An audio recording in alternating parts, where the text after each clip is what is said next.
Alright guys, sitting here waiting for my PS3 to update, and I decided would be a better way to spend my time than to make a video. I can't think of one, so how about you? Today, obviously, we're going to be taking a look at my DS collection. This is the first one I got. I didn't buy the system when it first came out because, I don't know, I was kind of with these Nintendo systems, I'm kind of skeptical when they first come out, but then usually the handhelds come out with some pretty great games. The Wii, if you see my Wii video, I mean, Wii games are kind of few and far between. You can find a lot of great gems on it, but the DS, when it first came out, I wasn't too psyched about. But then, as more and more great games started coming out for it, I realized I needed to get one, so one Christmas, my girlfriend at the time, now wife, got me a DS Lite, which I keep around because you can play Game Boy Advance games on them, and this is a great thing to play my Game Boy Advance games on instead of playing on my SP, since the screen is so much brighter. And you know, I got around to I played a lot of games on this, and you know, I got this basically right before this one came out, which is the XL. And, you know, I was playing on it for a good solid year and a half, and then I think Dragon Quest IX was coming out. Did I buy it for Dragon Quest? I bought this not too long ago. I think I did buy it for Dragon Quest IX. But I decided with Dragon Quest IX, I really wanted to have the bigger screens, which these are massive screens, guys. And if you're going to get a DS, this is the way to go. Even if you have a 3DS, I recommend picking up one of these to play your normal DS games on. Screens are just amazingly huge. But anyway, the DS has really surprised me as of late, as it's become one of my favorite systems. And I didn't really think it was going to in the beginning, but you know, maybe, hopefully one day when I get around to buying a 3DS, the 3DS will also be as good as the regular DS, but I guess time will tell on that one. Let's go ahead and get started with the games. This one is kind of a disappointment for me. Now, I haven't played it yet, so the storyline and the gameplay is not a disappointment. It's a disappointment because I purchased this back before it became rare, and I think that Axis did a second... oh, I lost my train of thought. A second reprint of this. So, while I thought, you know, this was going to be a nice game to have in the future when they're really expensive, the price kind of dropped. I think they did a reprint, but still, I hear it's a great game. I can't wait to get to it. And we have Advance Wars Days of Ruin, which is a more serious take on the Advance Wars series. The ones before this were really kind of kiddish and jokey around. This one's a very sort of you know, post-apocalyptic, but it's done by the same group of people that do the Fire Emblem games, and it's really good, but really challenging, and I'm stuck in it right now. So one day I'll get back to it and hopefully beat it. And we have Black Sigil, Blade of the Exiled, which graphically, this is a nice RPG for the system. It kind of reminds me of Chrono Trigger in its graphical style, but gameplay-wise, it has a lot of, well, not really a lot, but one major hiccup is in the battle system. It's kind of like, what's it kind of like?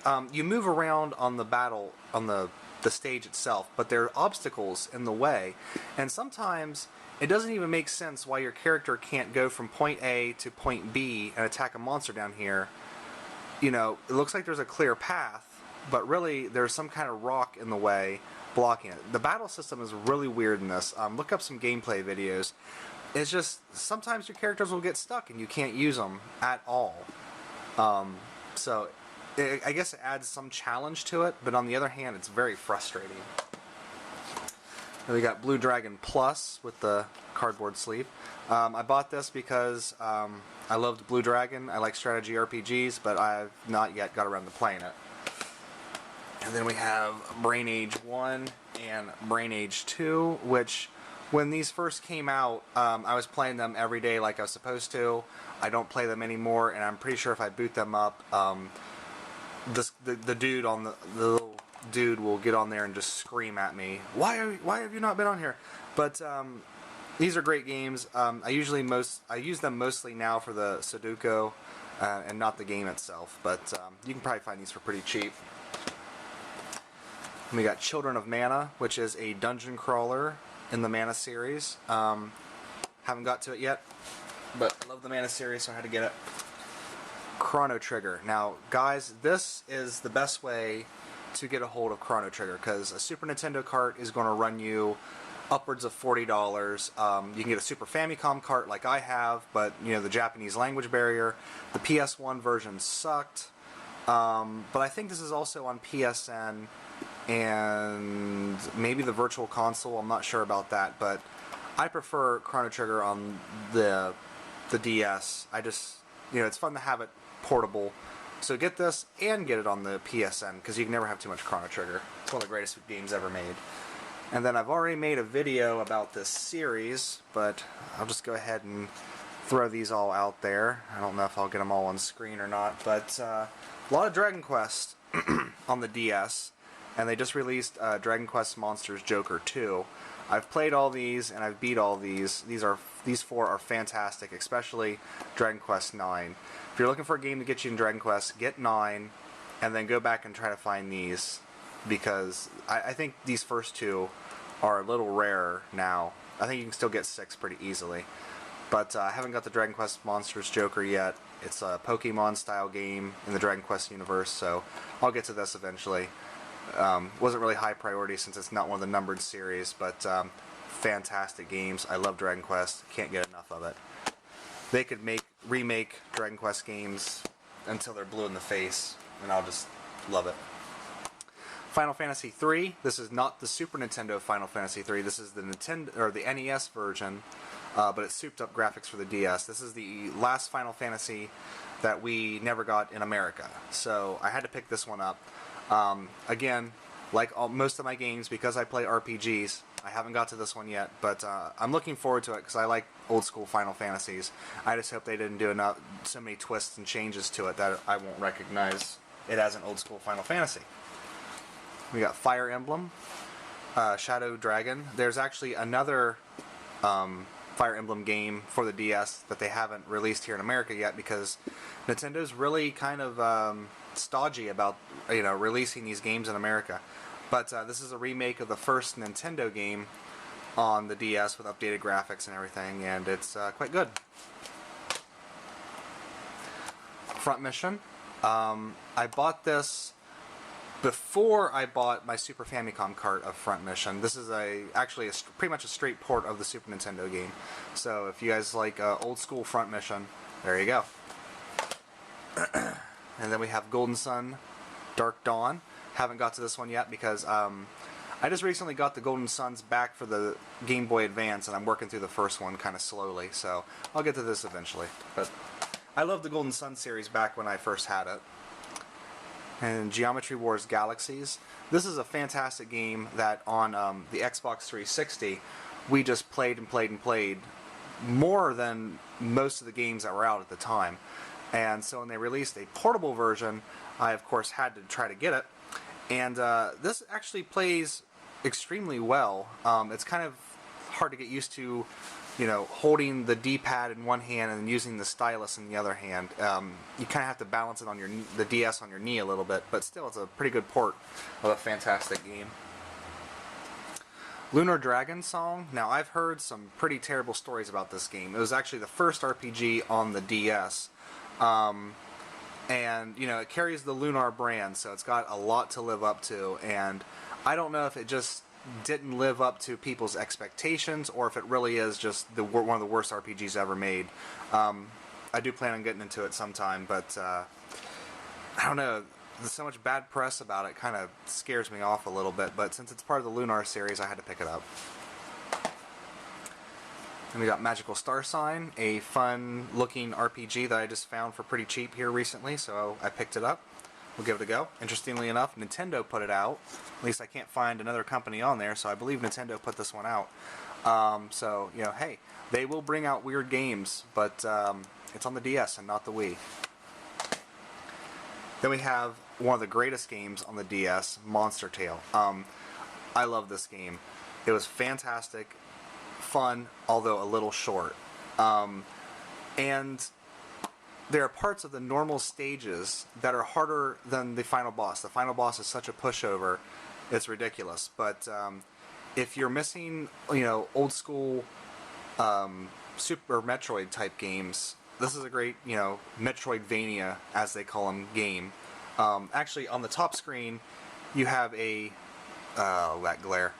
Sort of a Metroidvania type game, and then on the bottom screen you have what it says is a deep pet raising sim, but it's not that deep. You just collect items up here, they go down here, and then this guy eats them or reads a book. Some fantastic animation when he's doing that, and gets stronger. So look for this game, because this is one that in like 20 years time, when we look back at the DS as like a retro system, they're going to talk about this one.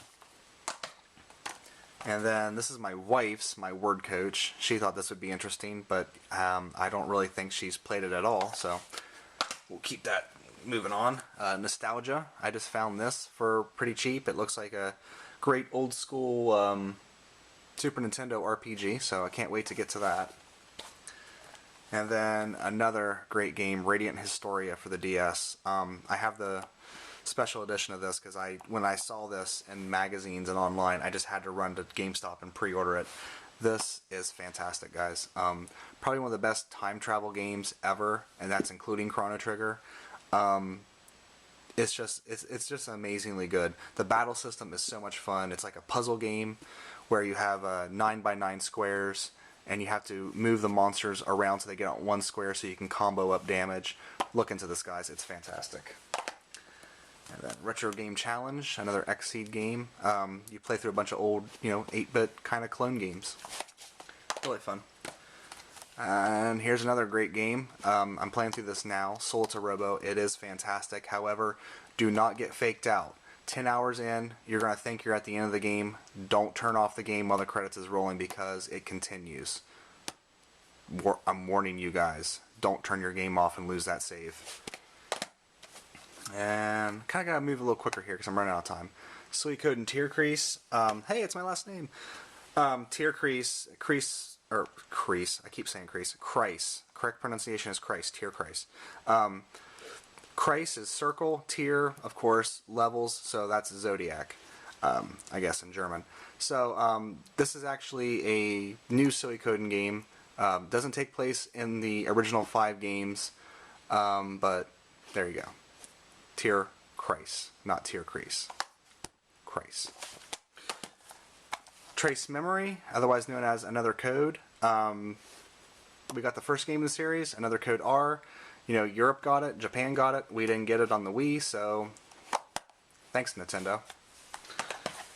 And then Valkyrie Profile, Covenant of the Plume. A strategy RPG set in the Valkyrie Profile universe. So there you go. And then finally, for my DS collection, I wanted to hurry through those ones so I get to this one. World Ends With You. This is another game that only the DS can do, and if you have a DS, you have to own it. It is...